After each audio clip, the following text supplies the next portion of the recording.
ከባድ ችግር ተፈጠረ። ቤተሰብ ይሄ ነገር ለማመንም ላለማመንም ትንሽ ይከብዳል።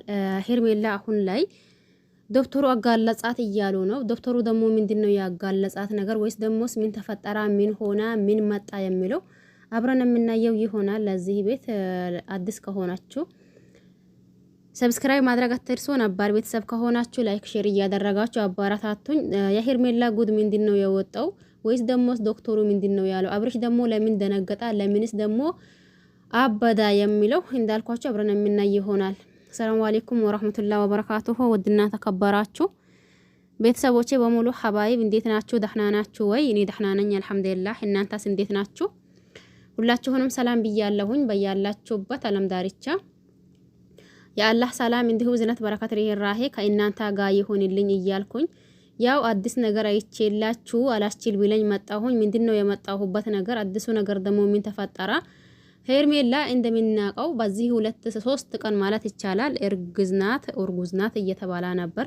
በዚህም ደግሞ አብርሽን ምላሽን ጠብቀን ነበር። አብርሽ ምን አላ ይሁን ወይስ ደሞስ ምን ተፈጠረ ይሁን የሚለው ብዙዎቻችን ጥያቄ ያኒ በጉጉት ተጠበቅነው ነገር ነበር። ይሄ ደግሞ ምን ይል ይሁን የሚለው ደግሞ ጥያቄ ፈጥሮብን ነበር። ይሄም ጥያቄያችን ደግሞ በትክክል ተመልሶልናል። አብርሽ ምንም አይነት ያኒ መጥፎ ቃልና መጥፎ ነገር ሳያወራ አዎ የኔ ነው ብሎ ሄርሜላን እስቲ ሆዲሽን ላዳምጠው ልጄ መንቀሳቀስ ጀምሯል ወይ እያለ ጆሮውን ሆዷ ላይ ሲደቅን እያይተን ነበር። ይሄም ነገር ደግሞ ሄርሜላ አሁን ያደረገችው ነገር ተገቢ ነው አግባብ ነው ብዬ አላስብም። ይሄ ነገር እውነት ከሆነ በጣም ያኔ እኔ ምን እንደሚላችሁ በእርግጥ አላቅም። አብርሽ ላይ ሴቶች እየተጫወቱበት ነው ማለት ነው የምንችለው። ገብቷችኋል አይደል? አሁን ይሄ የሚባለው ነገርና እንዲሁም ደግሞ ይሄ የተወራው ያለው ነገር እውነት ከሆነ ምሬንን በጣም አሳፋሪ ነገር ነው። እኛ ምን እንደምንራሱ ግራ እየተጋባነ ነው ያለ ነው። አሁን የሄርሜላ እርግዝና ውሸት ነው እንዲሁም ደግሞ ተመርምራ ነበር፣ ዶክተሩ አጋለጻት። በዛን ሰዓት ደግሞ አብርሽም ማበዱ ነው፣ ሊያብድ ትንሽ ነው የቀረው። በቃ አስለን አበዳ በሉት ያኒ ያዙኝ ሊቀቁኝ እያለ ነው እየተባለ ነው። ተጫወተችብኝ እያለ ነው እየተባለ ነው።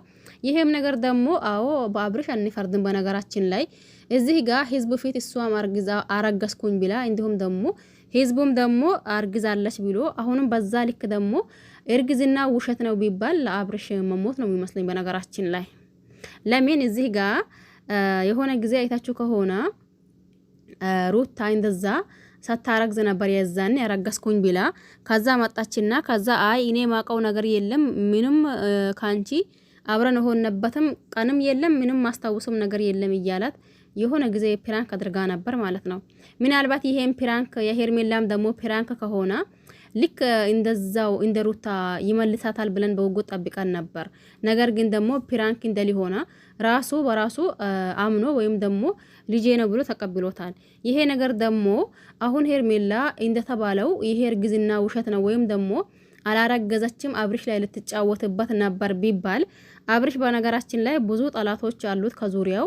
ይሄም ደግሞ ማንም አይደለም እናንተም ታውቁታላችሁ። በዚህ ልክ ደግሞ ሄርሜላ አብርሽን ዋሸችው ማለት በጣም ከባድ ነው። ያ የጠላቶችን መሳቂያ ነው የምታደርገው ማለት ነው። ገብቷችኋል አይደል? አብርሽን ሄርሜላ የምታደርገው የጠላቶችን መሳቂያ ነው መሳለቂያ ነው የምታደርገው ማለት ነው። ብዙ ጠላቶች እንዳለባት ምንድነው እንዳለው ታውቃላችሁ ማለት ነው። ስለዚህ በዚህ መካከል ደግሞ ይሄ ነገር ውሸት ነው ወይም ደግሞ አይ ይሄ ነገር ፕራንክ ነበር ቢባል ምን እንደሚሰማው መገመት በጣም ቀላል ነው። ስለዚህ ይሄ ነገር እኔ እውነትም አይደለም እያልኳችሁ አይደለም፣ አይ ውሸትም ይሆናል እያልኩኝ አይደለም። ነገር ግን ግራ ገብቶኛል። በነገራችን ላይ መቼስ የሆነ ነገር ያኒ አንድ ነገር ከራሳቸው በኩል ካልወጣ እዛ ወይስ ከሚደዋወሏቸው ሰዎች ጋር በኩል የሆነ ነገር ከወጣ በኋላ ነው የምንቀባበለው እንጂ እነሱ ምንም ነገር እንትን ሳይሉ እዚህ ጋር የምንቀባበለው ነገር አለ ብዬ አላስብም። ገብቷችኋል አይደል? ይሄንን እንዳልኳችሁ ግን አሁን ለታ ይሄ የምናየው ነገርና እየሰማነው ያለው ነገር የምሬን ከባድ ነው። በተለይ ተልይ አሁን ባለበት ሰዓት ለአብርሽ ከባድ ነው። ገብቷችኋል አይደል? አሁን ባለበት ሰዓት ለአብርሽ ከባድ ነው። ለምን ያኔ ብዙ ነገር እየተካሄደበት ነው ያለው። ከዛ በኩል ሩታ እንደገና አንድ ብላ ፍቅሯን እንትን ለማድረግ እየሞከረች ነው። በዚህ በኩል ደግሞ ይቺ ያረገዝኩኝ እያለች ነው።